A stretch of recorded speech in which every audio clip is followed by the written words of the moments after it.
Jadi kita lanjutkan ke topik berikutnya, yaitu ke chapter 2, yaitu Big Data Analytics Application menggunakan Multilinear Regression. Oke. So, what is data mining in Big Data Analytics? Jadi data mining, jadi kita di dalam Big Data, kita melakukan transform dari data yang bentuknya chaos menjadi data yang bentuknya in order.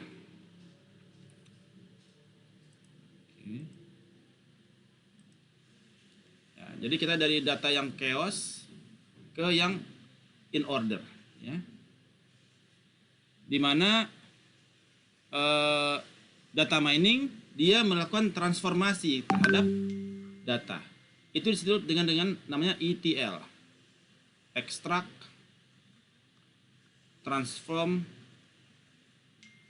and loading the data.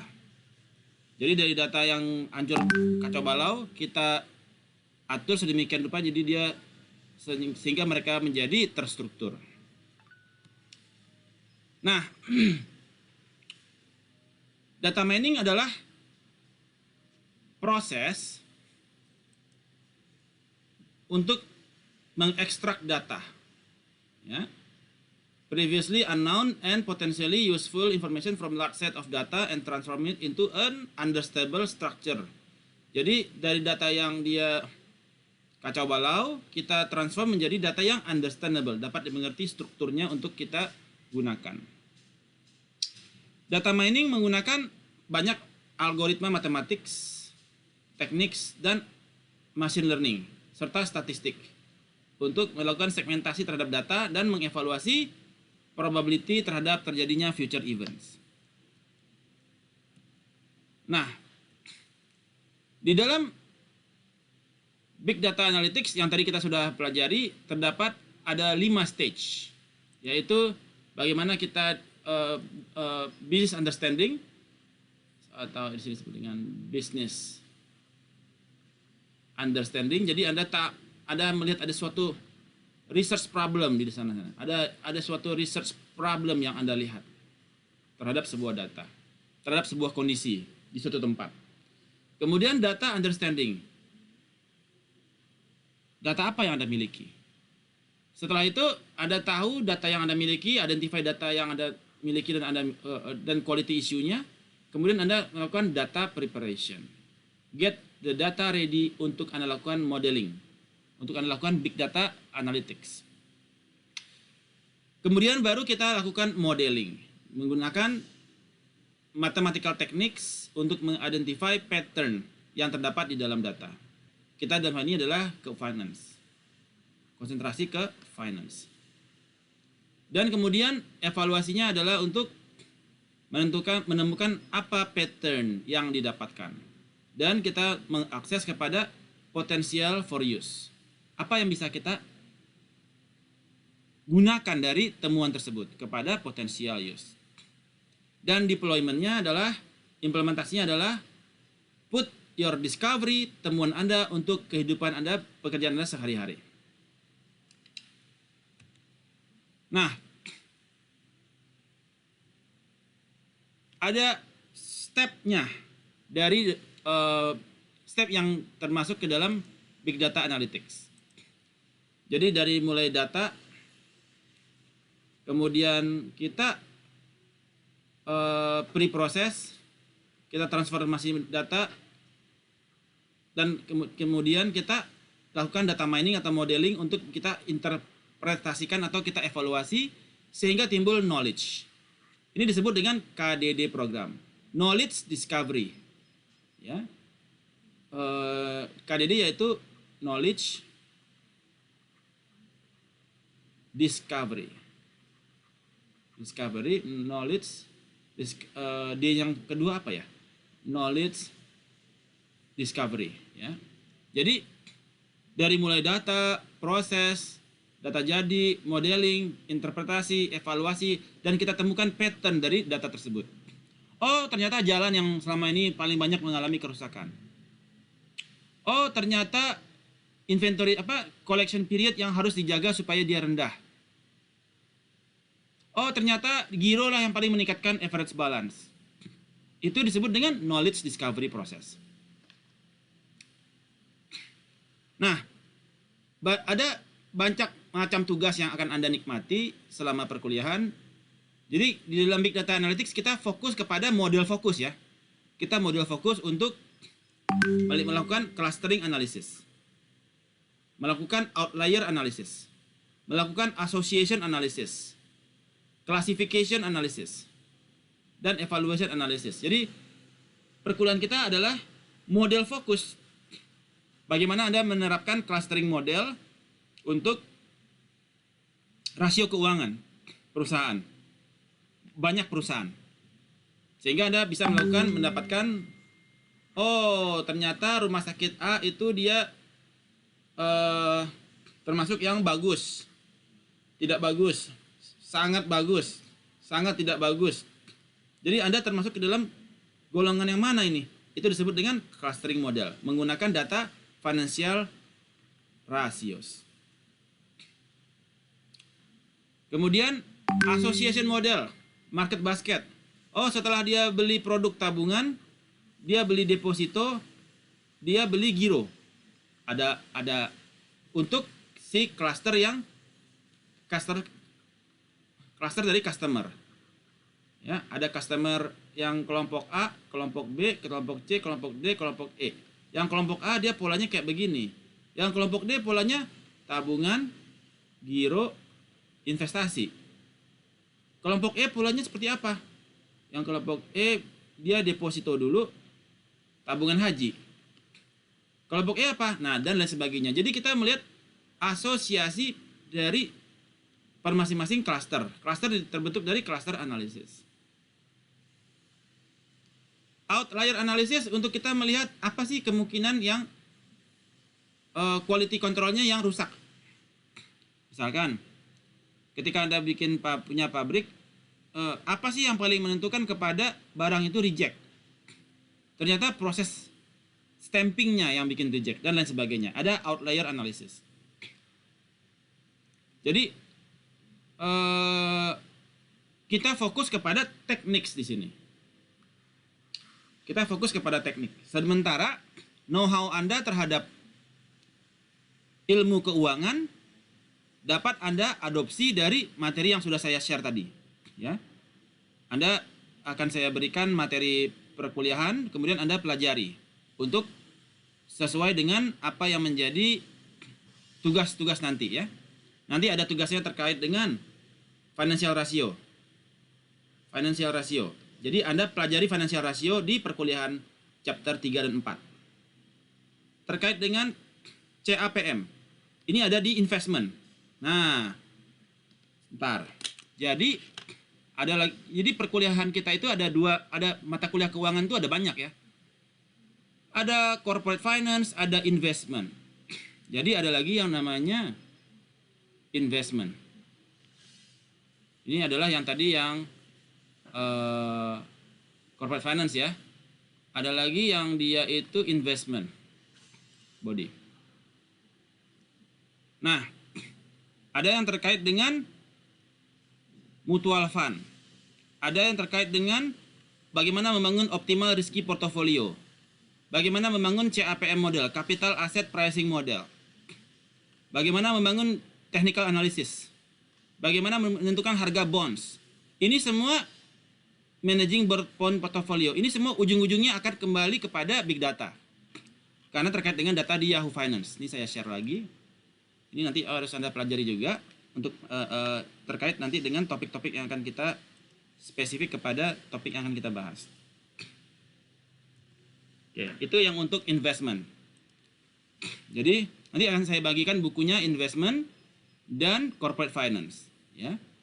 Karena untuk 5-6 pertemuan ke depan itu akan ada terkait dengan CAPM, Capital Asset Pricing Model. Ini akan menjadi tugas.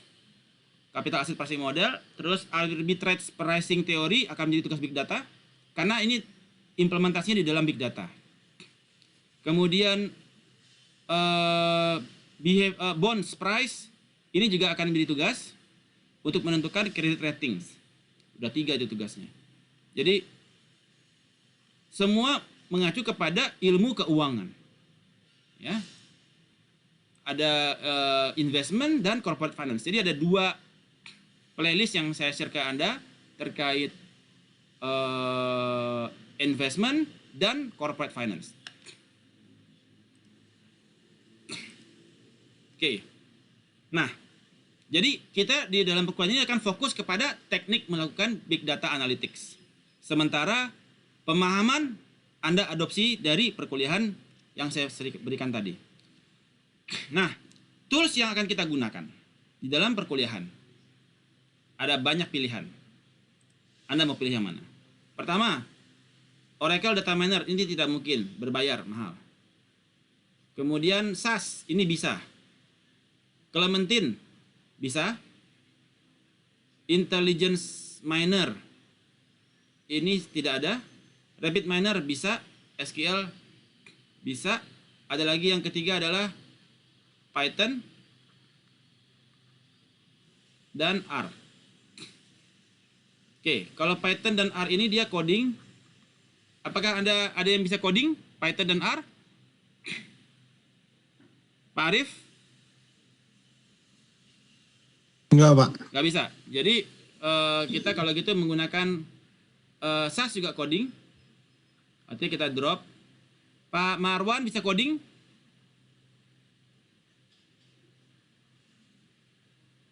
Belum, Pak. Oke, kalau gitu kita menggunakan, kalau nggak Rapid Miner, kita menggunakan Clementine. Nah, untuk materi ini saya sudah share di Google Drive. Nanti Anda tinggal download softwarenya ya. Anda sudah ada yang punya SPS belum? SPSS sudah ada yang punya belum?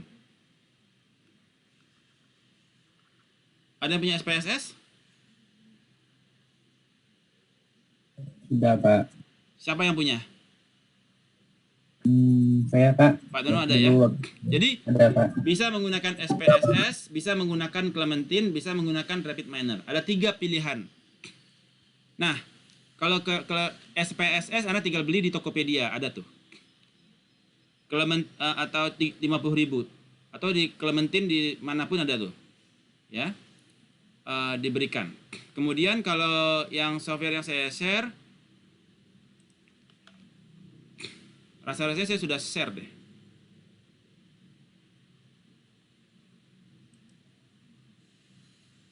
Classbook. Nah, ini softwarenya. Jadi ini ada link yang bisa Anda klik untuk Anda download. Coba Anda klik deh. Coba Anda klik. Bisa diklik?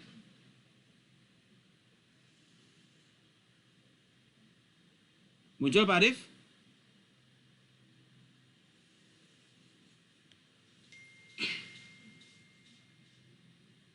Muncul nggak? Coba buka di Google Classroom-nya. Pak Marwan sudah masuk ke Google Classroom belum? Pak Marwan sudah masuk Google Classroom belum? Tadi udah, Pak, tapi belum sempurna itunya, Pak, tampilannya, Pak. Nah, Anda kalau mau download harus di Google Classroom ya. Nah, ya, Pak. Ini kalau Anda nggak ada di sini, Anda nggak bisa download. Oke. Oh, Pak. Ya. Kenapa Pak Marwan? Bisa dikirim lagi itu ya, Pak? Apanya? Streamnya? Linknya, Pak. Oke. Linknya, Pak. Passcode. Ini sebentar ya. Chat. Nah, sambil menunggu dia download, kita lanjutkan. Jadi Pak Arif sudah mulai download belum? Pak Arif sudah mulai download, Bu Nisa sudah mulai download, Pak Indra, apakah sudah mulai download untuk softwarenya? Sudah masuk ke Google Classroom, klik Classwork, masuk ke software, Anda download linknya. Sudah mulai mendownload?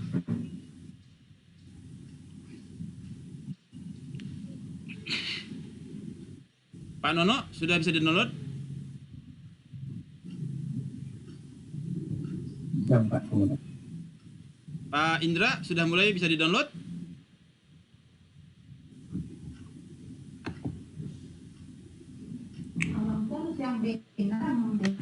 Oke.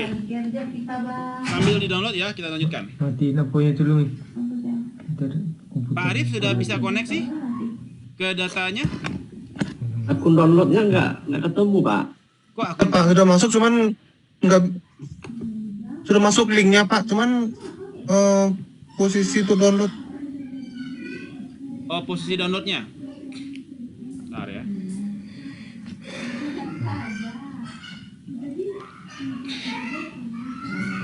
Jadi ini datanya kan? Nah, kalau download di sini. Di sini klik sini. Kemudian tinggal download.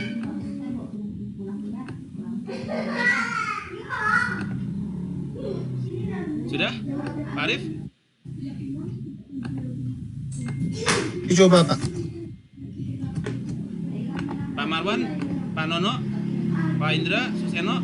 Kefri? Pak Fauzan? Kami download, Pak. Lagi download? Oke, good. Pak. Pak. Ya, lagi download ya. Oke. Pak Marwan tolong di-mute. Pak Marwan tolong di-mute. Pak Marwan tolong di-mute Pak Marwan. Ya Pak. Tolong di-mute. Ya Pak. Tolong mute Pak Marwan laptopnya, bukan anaknya. Anaknya biar aja. Ya Pak, ya Pak. Oke.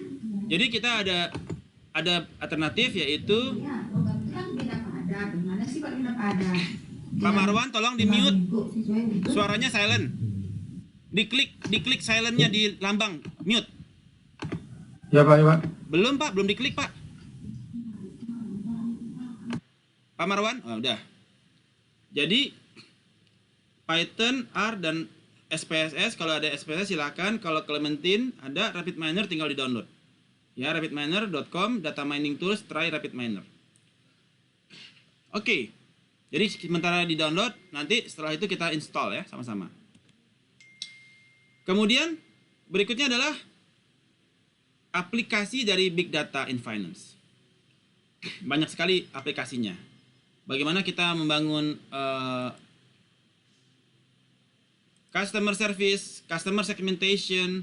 Jadi kita membangun segmentasi customer dari berdasarkan rasio keuangan mereka, dari rasio keuangan perusahaan, ya, atau segmentasi customer dari demografinya mereka dan transaksinya mereka. Nah, kalau Pak Arif nanti dia bisa menggunakan data demografi customer-nya dia, ya, untuk melakukan clustering.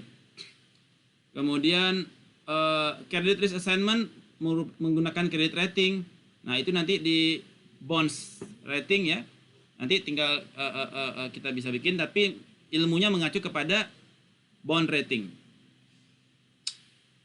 Risk, fraud, new products.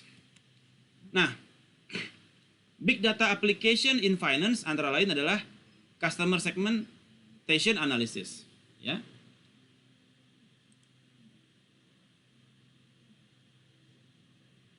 Customer segment analysis adalah di mana bank bisa membangun meaningful and effective context for marketing ataupun untuk finance. Jadi kita membuat segmen dari perusahaan. Ya. Terus 360 degree kita bisa untuk mengoptimalkan financial institution. Ya, di mana kita bisa melihat secara customer mana yang paling berpengaruh kepada mereka, ya, menggunakan 360 degrees. Apakah dari sisi dari rasio keuangan yang mana yang paling berpengaruh kepada customer. Kemudian credit risk assignment. Di sini kita bisa membangun credit scoring menggunakan binary, logistic, regression. Kemudian bisa membangun credit rating menggunakan binary logistic regression juga. Nah, kemudian risk aggregation. Kemudian fraud detection. Mana yang transaksinya dia aneh banget nih. Kenapa ada transaksi yang sifatnya aneh di dalam keuangan? Membangun new products and services untuk consumer credit. Nah, contohnya yang menerapkan big data application di keuangan yaitu American Express Bank. Jadi, dan Citibank dan Barclays. Jadi kalau di American Express dia dengan kartu American Express mereka bisa mengidentifikasi transaksi-transaksi yang digunakan di Facebook, Twitter, Foursquare, TripAdvisor, atau among merchants ya, merchant-merchants yang mereka bertransaksi. Jadi mereka bisa, jadi analisa big datanya misalkan untuk merchant A dan kompetitornya. Misalkan sini adalah Traveloka. Di sini adalah other than Traveloka. Ini adalah yang Traveloka dan others. Jadi misalkan Pak Arif hanya bertransaksi Traveloka saja. Sedangkan yang lain bertransaksi yang others saja. Pak Nono dia dan Pak Fauzan dan Pak Marwan dia transaksinya dia non Traveloka, kayak pergi-pergi, Agoda, apalagi tuh. Nah, ada lagi yang Bu Nisa dia bertransaksi dua-duanya, baik yang Traveloka maupun yang non Traveloka. Jadi dia bertransaksi kedua-duanya. Nah, ini di dalam big data kita bisa melihat share of wallet dari customer. Jadi berapa besar yang di Traveloka, berapa besar yang di non Traveloka, dan berapa besar yang di both. Di Traveloka dia biasanya bertransaksi misalkan $10. Di non Traveloka dia bertransaksi $15. Tapi yang dia both transaksi dua-duanya, kadang Traveloka, kadang other, kadang Traveloka, kadang other, dia bertransaksi $20. Jadi kita bisa melihat ticket size paling besar misalkan adalah yang di bertransaksi kedua-duanya. Jadi ini contoh penggunaan big data analytics terhadap data yang masif. Itu salah satu contoh penggunaan di dalam big data. Ada pertanyaan Bapak Ibu? Silahkan. Any questions?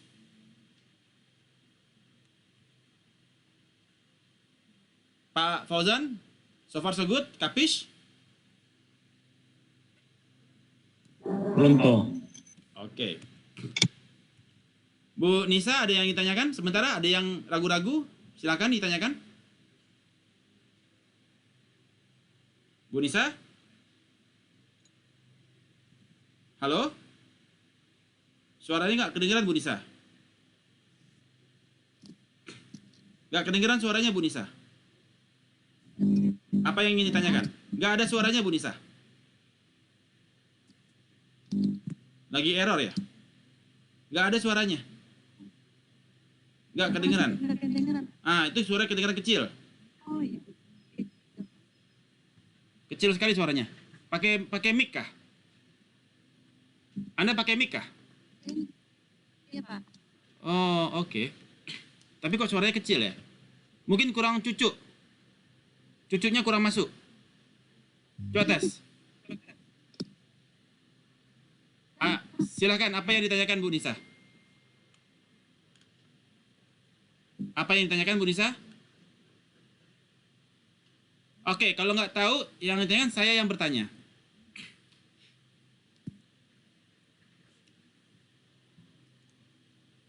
Kalau credit rating, itu terkait mata kuliah apa ya?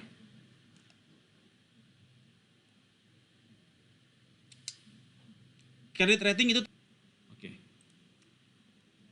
Ya, kemudian berikut kita masuk kepada metodologi yang pertama, yaitu menggunakan multilinear regression.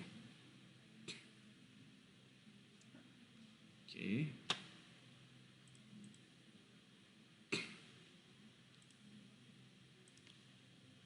Oke.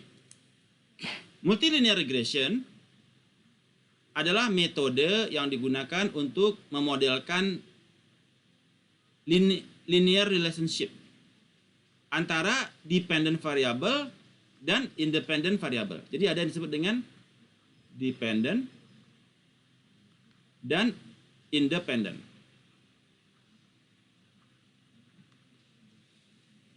The dependent variable adalah sesuatu yang diprediksi.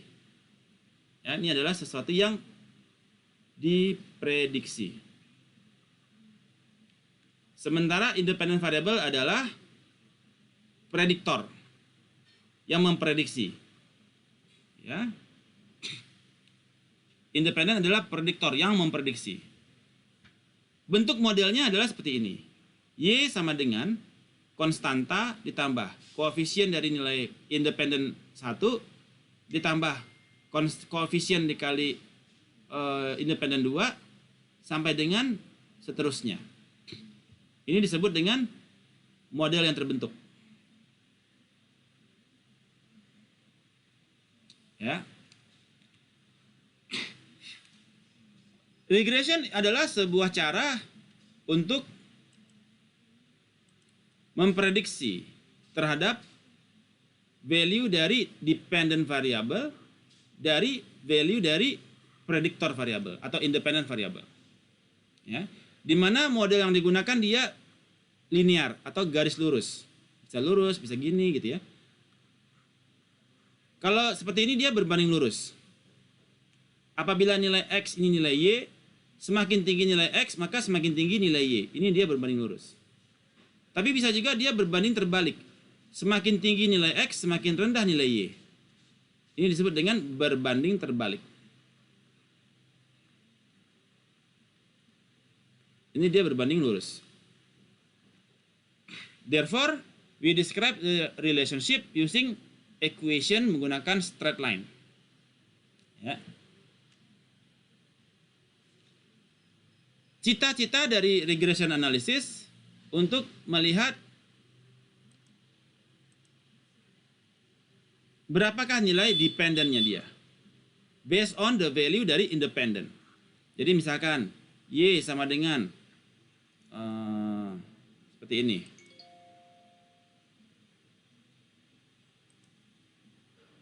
Y sama dengan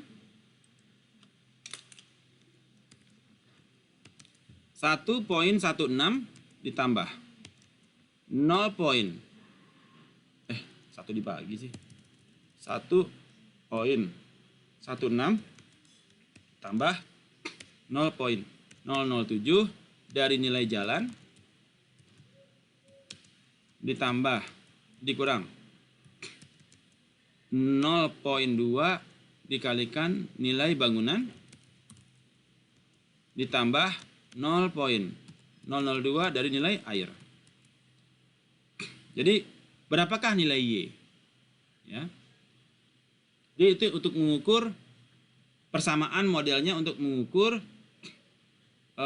kinerja misalkan. Kinerjanya. Ya. Misalkan ini komplain ya. Berapa banyak komplain? Ya.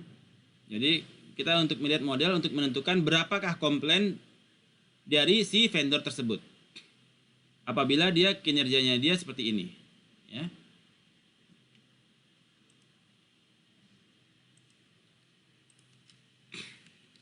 Nah, ini bentuk-bentuk types dari regression.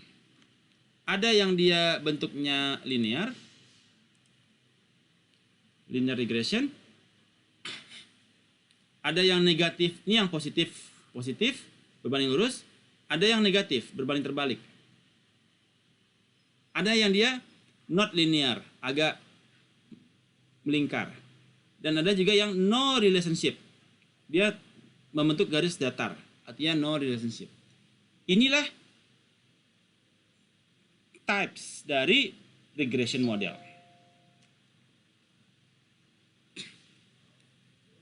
Nah, rumusnya seperti ini ya. Kalau yang dia nilainya simple linear regression model, nilai dependent sama dengan koefisien intercept dari nilai konstanta ditambah dengan nilai koefisien dari nilai independennya. Maka terbentuklah nilai regression model. Jadi dia berbentuk garis lurus. Nah, kemudian kalau dia memiliki dependent variable yang banyak, seperti tadi yang disampaikan oleh Anda semua, itu dia konstanta ditambah koefisien dikali X1 ditambah koefisien dikali X2 dan seterusnya. Apabila more than one independent variable, more than one. Maka kita sebut itu di dalam multiple linear regression. Oke. Nah, sekarang saya ingin kita mulai saya akan contohkan seperti yang tadi saya sampaikan. Jadi semuanya sudah ada ini belum? Data analytics di Excel-nya. Coba buka Excel-nya masing-masing, silakan. Buka Excel-nya. Sudah ada belum data analytics di datanya?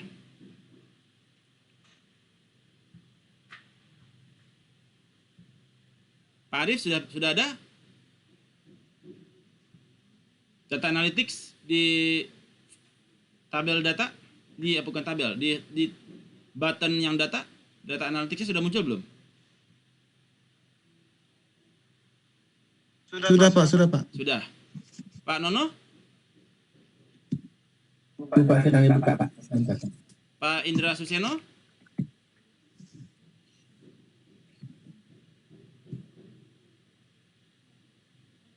Pak Indra, Excel-nya sudah ada? Data analytics?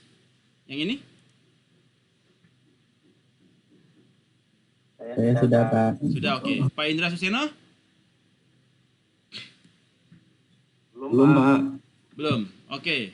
Kalau belum, klik file. Kemudian klik option. Setelah klik option, file, klik option, kemudian adds in. Ya. Kemudian ini ada Excel adds in ya. Analysis toolpack. Di sini ada klik analysis toolpack, Excel adds in, klik go. Nah, nanti akan muncul analysis toolpack. Klik. Baru klik OK. Baru keluar muncul data analytics. Sudah berhasil Pak Indra? Yang lain yang belum, silakan diikuti. Pak Kefri sudah ada data analytics-nya? Itu yang diklik semuanya Pak, yang dicentang semuanya atau yang toolpack aja Pak? Toolpack aja.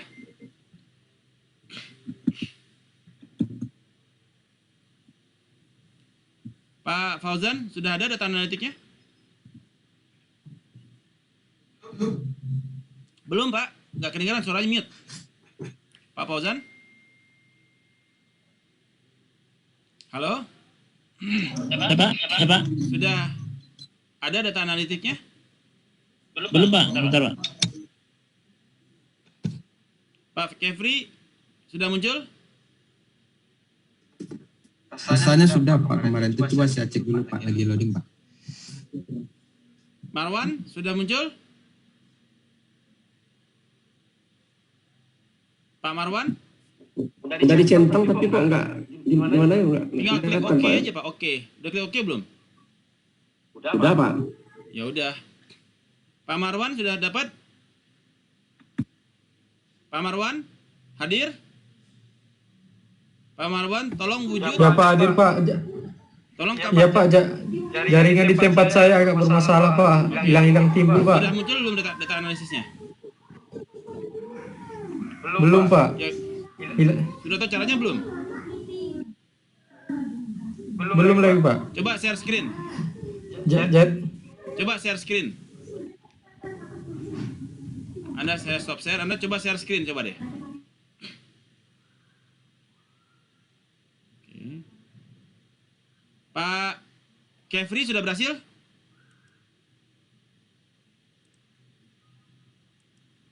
Belum Pak, lagi loading Pak. Agak berat Pak. Pak Marwan sudah berhasil? Data analisisnya muncul?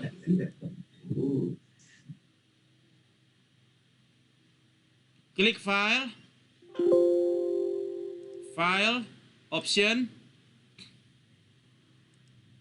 adds in, klik adds in, go.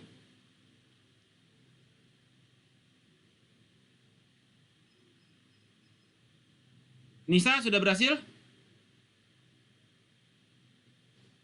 Oke. Baik, kita mulai ya. Nah, jadi apa yang dimaksud dengan multi linear regression analysis? Jadi misalkan sekarang ada rasio keuangan, ada ya, jadi Anda harus buka lagi rasio keuangan ya, sebentar.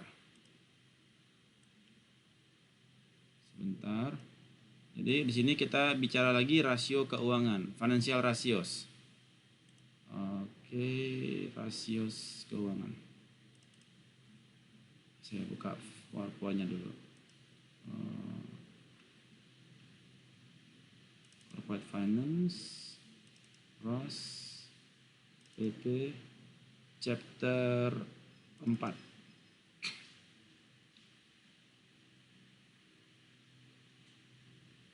Orang mau komentar sarapan ya. Cepat jalan kamu. Oh, ternyata. Dekan.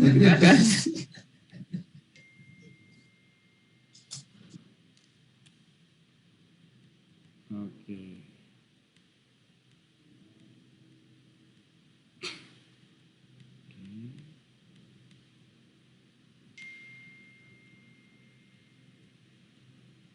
Oke, sebentar.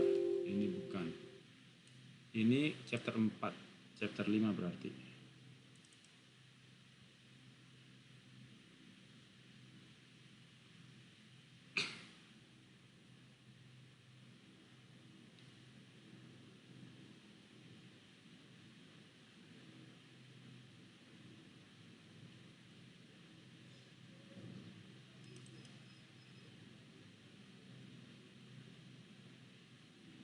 Oh, bukan. Chapter 3.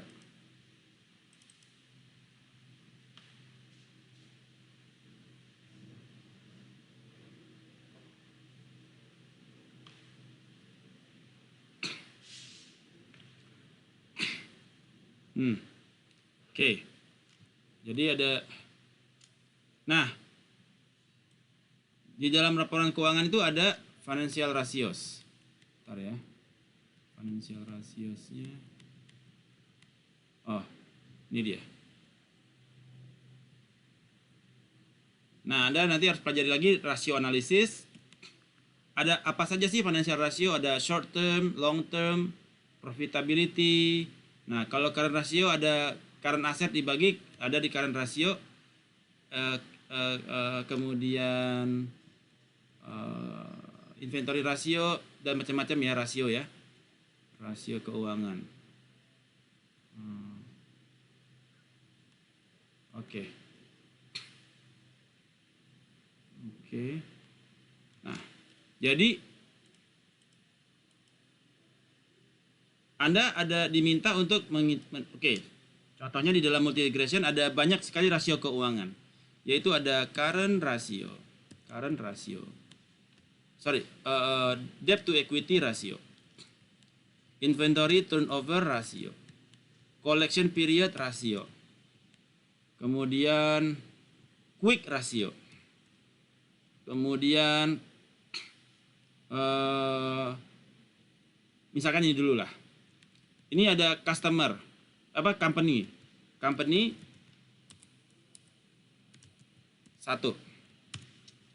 yang di dalam di dalam industri apa, misalkan dalam industri perbankan, apa saja nama emitennya?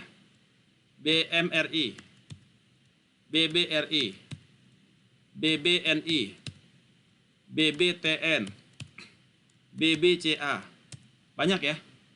Semua itu ada rasionya. Debt to equity ratio, inventory turnover ratio, collection period rasio, quick rasio, kemudian DuPont rasio, kemudian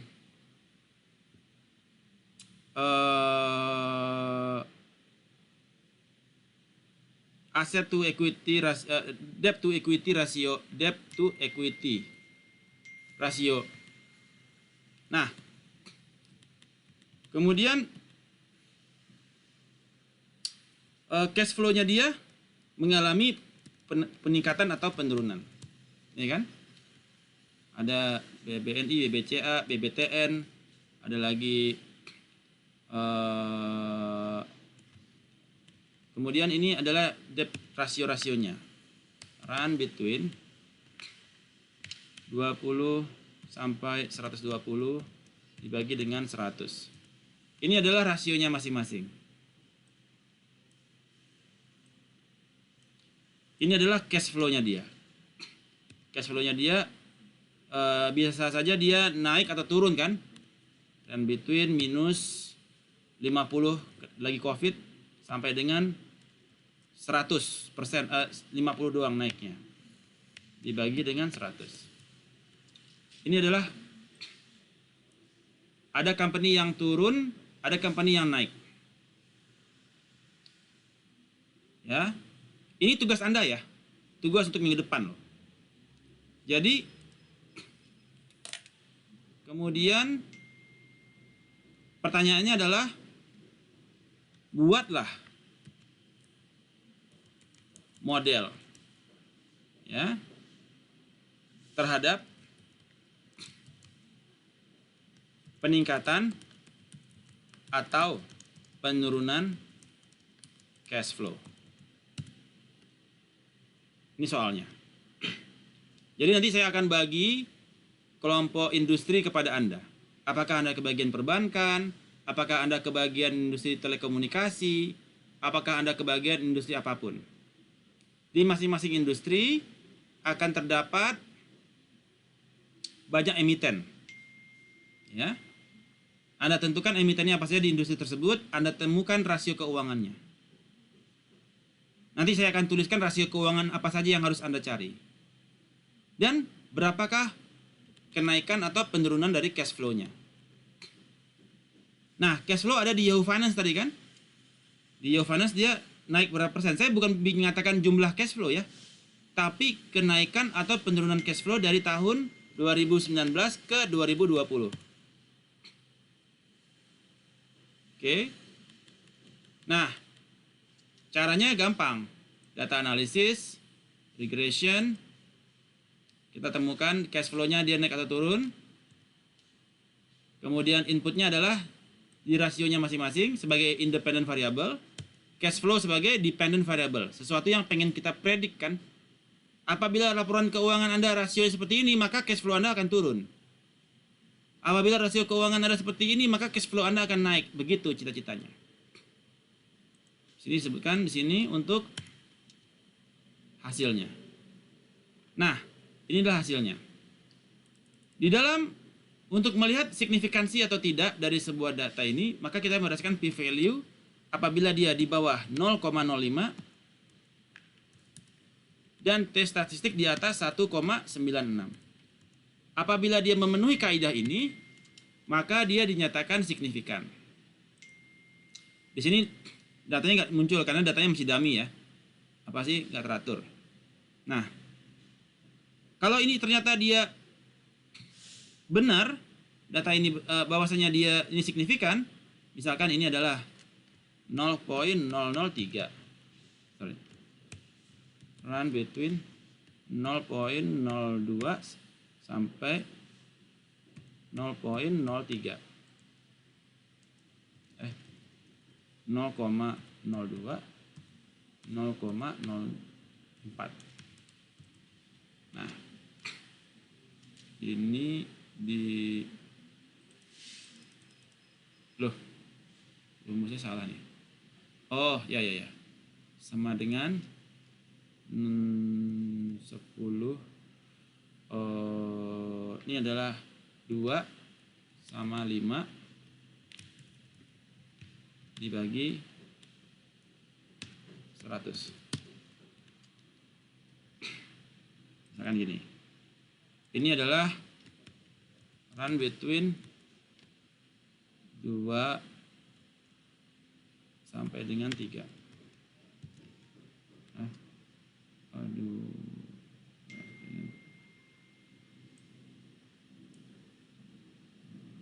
Oke. Ya, dia di atas 1,96 ya. Nah. Maka kita dapatkan rumusnya adalah Y sama dengan 0,818 dikurangi 0,4 dikalikan debt to equity ratio ditambah 0,99 dikalikan inventory turnover ratio 0,99 dikalikan inventory turnover ratio dikurangi 1,7 dikalikan quick ratio ditambah 0,157 dikalikan DuPont ratio. Inilah persamaan dari data tersebut, modeling tersebut terhadap peningkatan atau penurunan dari cash flow. Kemudian kita contohkan. Ini kan datang data baru. Data baru itu misalkan bank apa? Bank Bukopin, BBKP. Dengan data seperti ini.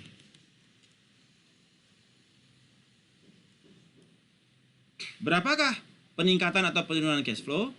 Maka peningkatan cash flow sama dengan konstanta ditambah nilai DER dikalikan 0,93 ditambah nilai koefisiennya dikalikan inventory turnover ditambah quick ratio dikalikan 1,16 ditambah DuPont ratio dikalikan 0,61. Enter. Berarti dia akan mengalami peningkatan sebesar 2%. Ya, 0,02. Artinya cash flow-nya dia bakal naik 2%. Berdasarkan hasil dari modeling yang kita dapatkan dari data di atas. Jadi ini adalah data training, bagaimana kita membangun training dari data yang ada, kemudian kita tes kepada perusahaan yang lain. Berapakah kira-kira peningkatan cash flow yang akan mereka alami. Jadi nanti saya akan bagikan tugasnya kepada Anda menggunakan berdasarkan industri dari data tersebut. Kemudian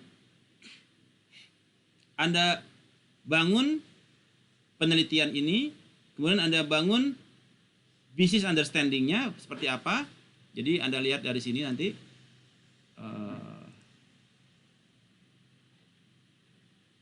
Nih. Apa business understanding-nya? Bahwa saat ini terjadi COVID-19 di tahun 2020 dan 2021. Anda mau melihat apakah rasio yang paling mempengaruhi kepada peningkatan atau penurunan cash flow di masa COVID, ketika ada event COVID. Apakah inventory turnover atau apa? Jadi Anda bisa understanding-nya untuk memahami rasio keuangan yang paling mempengaruhi kepada peningkatan atau penurunan cash flow dari perusahaan. Data understanding-nya dari data di Yahoo Finance. Ada data semua kan? Yaitu data terhadap rasionya, data keuangannya ada semua kan? financial statement, income statement, balance sheet, dan Anda bangun rasio-rasionya terhadap perusahaan di dalam industri tersebut. Kemudian Anda buat data preparation seperti tadi, Anda modelkan seperti tadi, dan outputnya seperti apa. Ternyata outputnya kalau yang di sini adalah yang paling berpengaruh kepada itu adalah inventory turnover, positif 0,99. Kepada peningkatan sales adalah inventory turnover. Ya. Dan yang paling berpengaruh kepada peningkatan sales peningkatan adalah 0,99. Jadi ini kemudian Anda buat di PowerPoint. Anda presentasikan. Ya. Setelah itu dan juga Anda siapkan jurnalnya. Jadi Anda siapkan adalah PowerPoint dan jurnal penelitian Anda terhadap industri tersebut dengan judul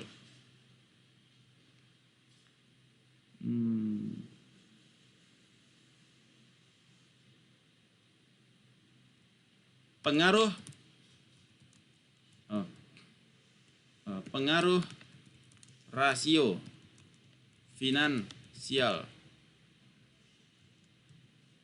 terhadap cash flow, terhadap peningkatan dan penurunan cash flow perusahaan di industri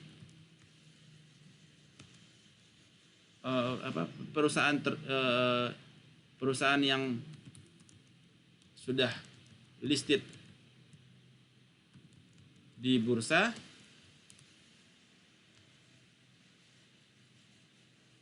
pada industri yang sesuai dengan Anda, misalkan industri batu bara, untuk periode 2019 sampai dengan 2020. Nanti saya akan berikan guidelines untuk abstraknya. Ya. Jadi ada abstraknya di sana. Ada data laporan keuangannya, data rasionya sudah ada.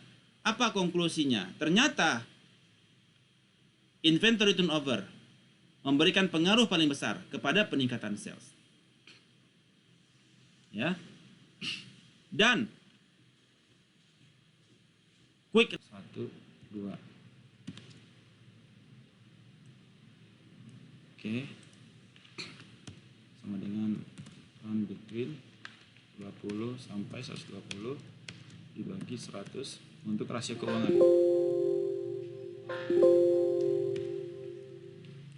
Oke.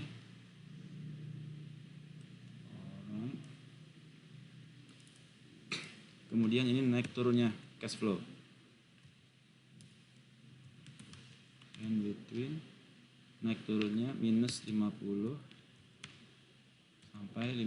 sampai 50 dibagi 100. Ini naik turunnya cash flow. Oke. Kemudian ini kita blok, copy, kita paste spesial angka aja. Oke, dan save as CSV, new bank. Kita pakai CSV file, save, yes, keluar dulu, save, masuk ke Clementine-nya, kita ulang lagi. Jadi kita tarik dulu data source-nya, kita mau memakai data kecil, var file, variable file. Kemudian kita pilih data yang tadi, new bank, sebagai CSV file. Kemudian ini dia pakai titik koma. Kemudian apply. Oke, kemudian outputnya berupa table. Kita konekkan kepada dia, execute, Muncul nggak angkanya? Sudah muncul. Good. Oke. Kemudian dari situ baru kita pindahkan, kita masuk ke field operation. Untuk type datanya kita tentukan range. Oke, good, sudah muncul range-nya. Kemudian banknya ini kita non read file. Oke, sudah dapat. Y-nya kita sebagai output, sebagai dependent variable. Oke, apply. Kemudian kita pilih filter data mana yang mau dipakai. Banknya tidak dipakai, yang lain dipakai semua, dan Y-nya sudah dipakai. Oke, apply. Kemudian baru kita masuk modeling menggunakan regression. Edit, expertnya analyze, dibuat, execute. Oke, good.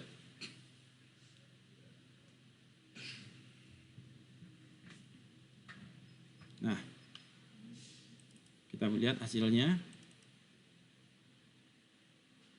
Nah, terlihat bahwasanya rasio ke-7 itu paling mempengaruhi kepada cash flow. Ya. Rasio ke-10 mempengaruhi sedikit turun daripada cash flow. Jadi kita bisa melihat rasio mana yang paling mempengaruhi kepada cash flow. Kemudian ini rumusnya nanti.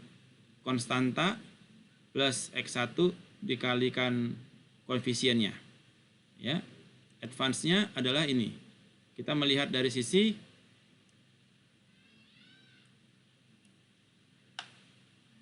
ini adalah betanya, konstantanya ya. Ini adalah konstanta dari X1. Ya. Dia dinyatakan signifikan kalau di atas 0,05. Di bawah 0,05. Ini sepertinya nggak ada yang signifikan ya. Karena datanya data dummy ya.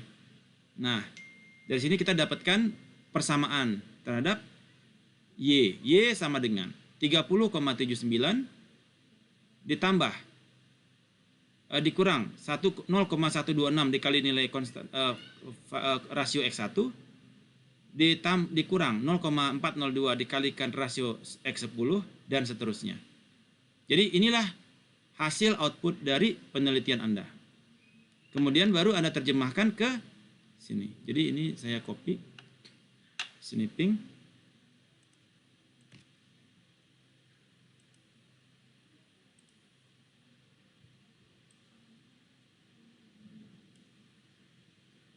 Edit, copy, kita masuk ke Excel.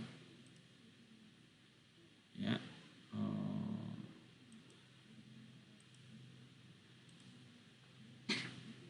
Jadi, ini kita lihat hasilnya di sini, kita lihat. Ini dia. Jadi Y sama dengan 30 kurang 0,126 dikali X1 ya dikurang 0,132 dikali X2 dikurang 0,277 dikali X3 dan seterusnya. Jadi inilah persamaan dari multilinear regression yang Anda dapatkan. Jadi menggunakan Clementine ya. Jadi nanti berapakah apabila terjadi data baru, misalkan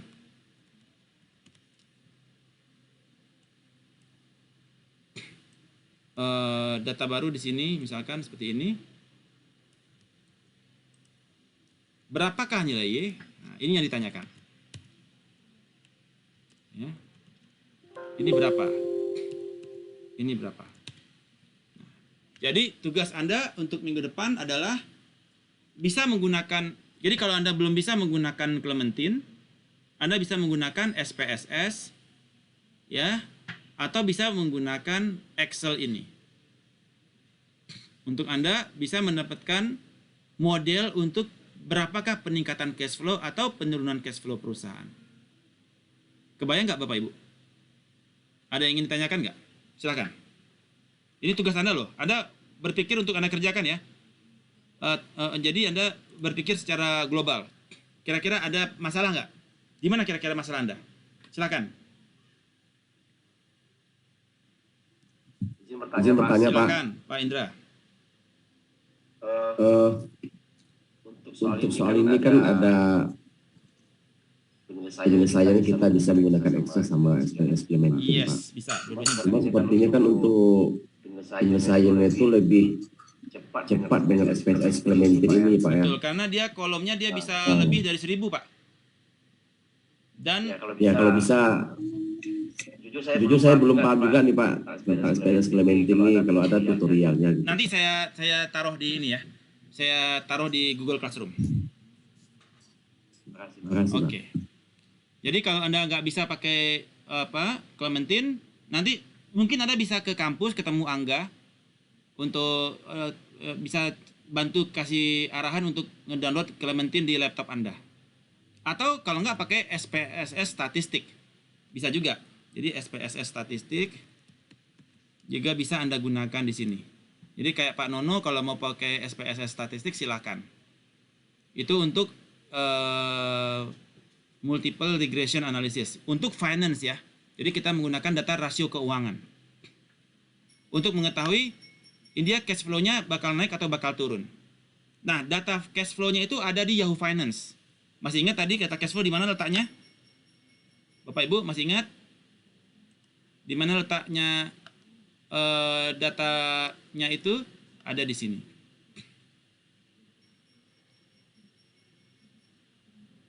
Nah, di finansial.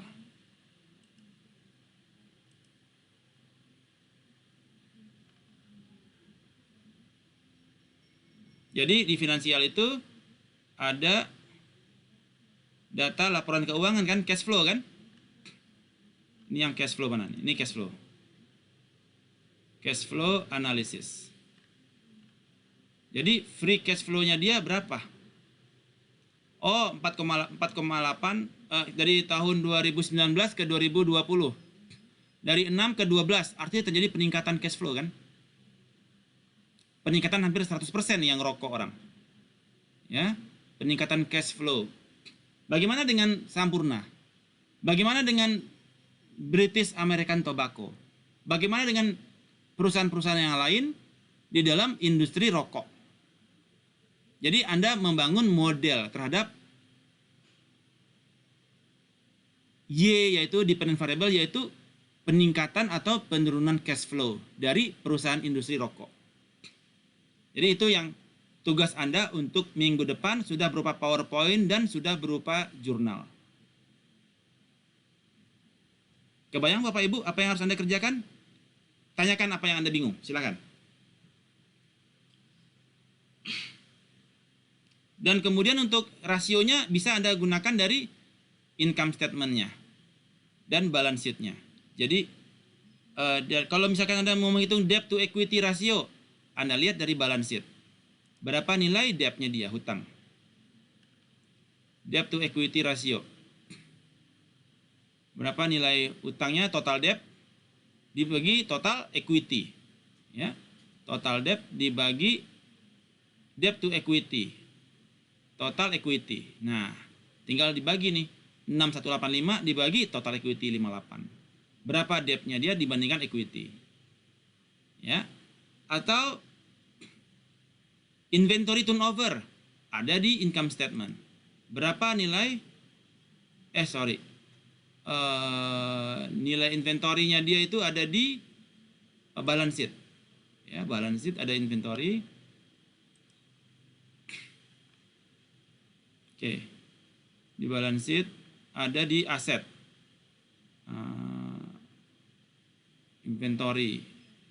Oh, nggak ada di sini ya. Dia sudah di total aset dia. Nah, dia aset ya dia sudah di total aset. Ya. Jadi Anda sebetulnya tinggal cari di sini nih. Anda cari aja sebetulnya di sini nih, pasti ada untuk rasionya dia ya. Rasio analisisnya dia. Historical data ini terhadap nilai saham kah?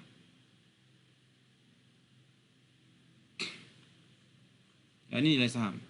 Ya, profile ini pemilik usaha. Financial ini dia ya. Oke, nggak ada masalah. Dari data yang ini Anda sudah bisa menemukan financial rasionya. Saya nanti akan berikan suplemen untuk financial rasio apa saja yang dimaksud. Anda bisa cari, Anda bisa hitung. Paling satu industri perusahaannya ada 5, ya udah Anda hitung aja. Datanya udah ada kok di laporan keuangannya ini. Kebayang Bapak Ibu? Oke. Ada yang bingung? Silakan ditanyakan. So far so good? Siap untuk tugas pertama Anda minggu depan? Pak Arif? Izin Pak. Silakan. Pak Marwan? Pak izin Pak, terkait dengan tugas Pak. Berarti kan datanya kita ambil di Finance Yahoo Pak ya? Ya, itu terkait dengan data keuangan industri batubara ya Pak ya? Enggak, nanti saya tentukan industri Anda apa. Atau Anda mau pilih, boleh gitu, silakan. Anda pilih apa industrinya Pak Marwan? Misalnya kesehatan gitu Pak. Bisa. Industri kesehatan ada. Berapa perusahaan Pak? Seluruh industri itu Pak. Seluruh gitu, Pak. perusahaan yang ada di industri tersebut. Ada Itama Anoraya, Itama Andoraya, segala macam. Industri kesehatan tuh banyak ya Pak. Nanti Anda tentukan apa saja yang menjadi perusahaannya, Anda temukan laporan keuangannya, Anda buat financial rasionya, terus Anda tentukan apa yang cash flow-nya dia berapa dari 2019 ke 2020 ya. Oh, gitu, Nah, Pak. nanti Anda lihat rasio mana yang bagaimana finansial modelnya dia dari rasio tersebut. Dari sini. Ya. Ternyata terbentuklah ini. Rasio analisisnya dicek. Bagaimana? Analisa rasionya Pak dicari manual atau? Kalau nggak ada di sana manual Pak, kan laporan keuangan sudah ada. Tinggal Anda hitung aja kan. Berapa aset, berapa liability, berapa debt, berapa equity, debt to equity ratio. Iya dong. Kan laporan keuangan sudah ada. Kalau Anda tidak mengerti bagaimana cara menghitung laporan keuangan, baca lagi di corporate finance saya. Nonton lagi. Kebayang Pak? Wah, terputus Pak Marwan. Oh. Oke, yang lain ada yang ditanyakan? Izin tanya, Ya, Pak. Pak Arif. Terkait tugas Pak, ini kan industri anggap saya pengen ambil di industri perbankan Ya. Pak. Kalau kan iya termasuk dalam perbankan itu kan banyak. Kalau saya pilih misalnya untuk BUMN saja, Boleh. itu mencukupi nggak Pak? Nggak masalah Pak, boleh. Nah untuk rasionya itu Pak, saya juga masih bingung nih Pak untuk pemilihan rasionya. Rasio yang mana dimasukin itu tuh ada patokannya atau gimana Pak? Oke, sebentar ya. Saya lihatkan. Ada patokannya Pak. Jadi sebentar, saya kasih show ya. Sebentar. Oke, jadi sebelum Anda lihat lagi ke perkuliahan saya yang lain nih, ke YouTube-nya ya. Nanti untuk rasio keuangan ya.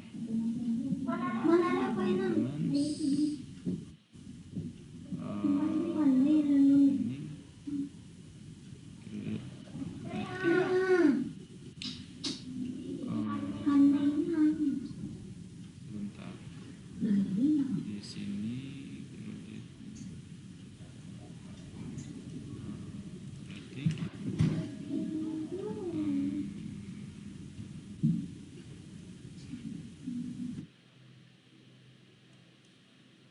credit rating ini.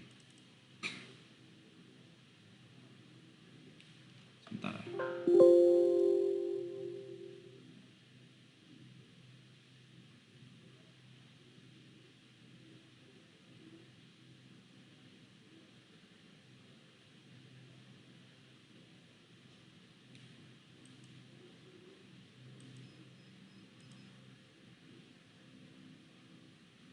Oke.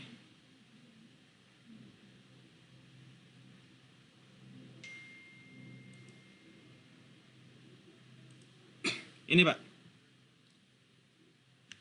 Jadi ada 20 rasio. Current rasio yaitu current asset per current liability. Ya, current asset dikurangi inventory dibagi liability. Quick ratio. Inventory turnover. Cost of goods sold dibagi inventory. account receivable. Credit sales dibagi account receivable.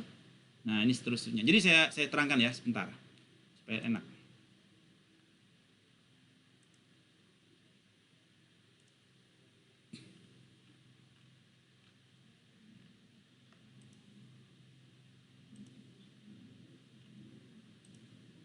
Nah, oke. Jadi ada 5 rasio, Pak, yaitu liquidity ratio, efficiency ratio, leverage ratio, coverage ratio, sama profitability ratio. Ya. Liquidity ratio adalah current asset dibagi current liabilities. Ini Anda mengacu ke mana? Mengacu ke ke balance sheet.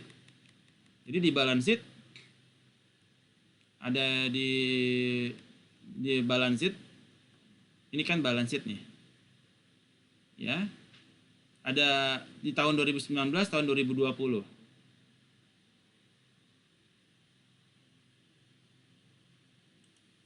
Current ratio adalah current asset dibagi current liability.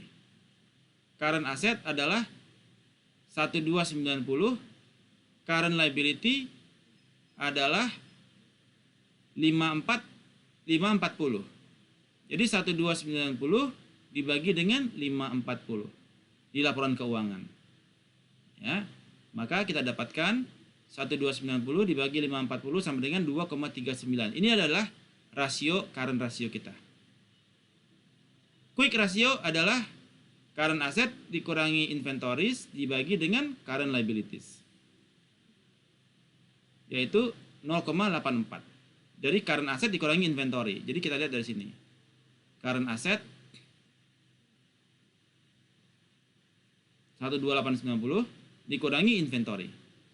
Karena inventory sifatnya dia untuk menjadi tunai agak lama.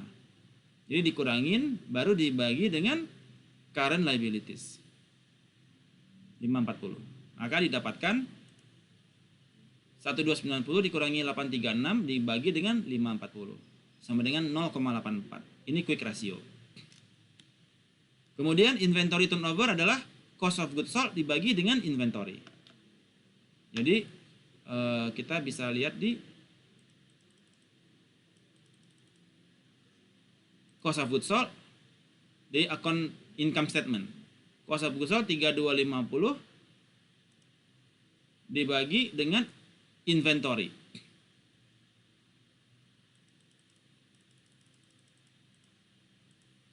Inventorinya dia 836. Jadi 3250 cost of goods sold dibagi dengan inventory 836.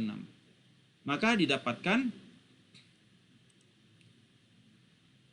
3,89 kali. Berarti inventorinya dia itu berputar 4 kali setahun. Yaitu sekitar 3 bulan habis. 3 kali 4 kan 12. Jadi inventory turnover rasionya dia adalah 4 bulan. Jadi 4 kali dalam setahun. Jadi tiap 3 bulan inventory habis.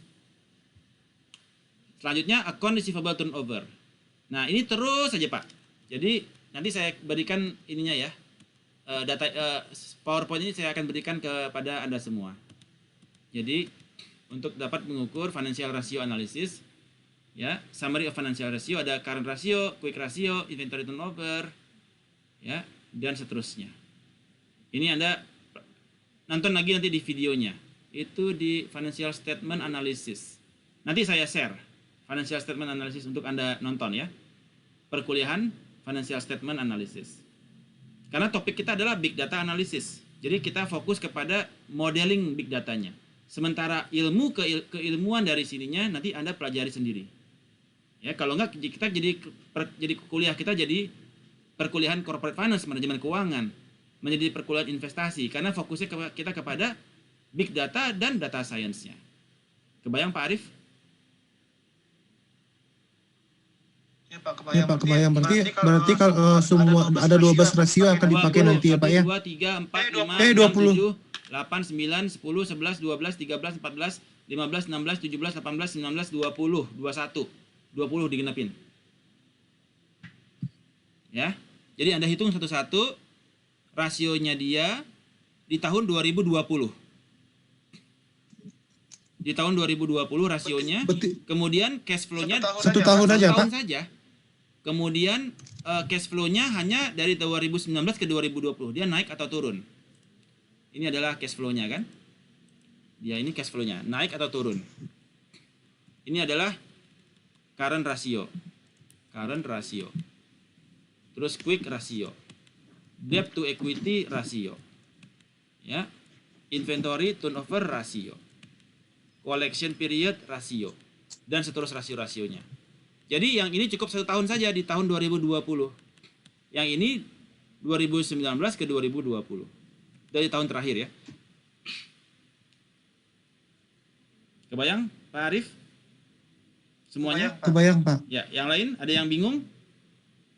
Terus Pak, untuk mencari itunya nanti kan pakai kalau nggak bisa pakai apa tadi tuh? Yahoo Finance. Apa yang Bapak install barusan? Clementine. Iya, kalau nggak bisa pakai itu, Pakai Excel aja. itu Ya, pakai Excel aja tapi pakai 16 kolom, 16 rasio maksimal. X-nya cuma bisa 16. Y-nya 1 nggak apa-apa. X-nya dia cuma maksimal 16. Jadi Anda pakai 16. Y-nya itu kan cash flow ya, Pak ya? Apa?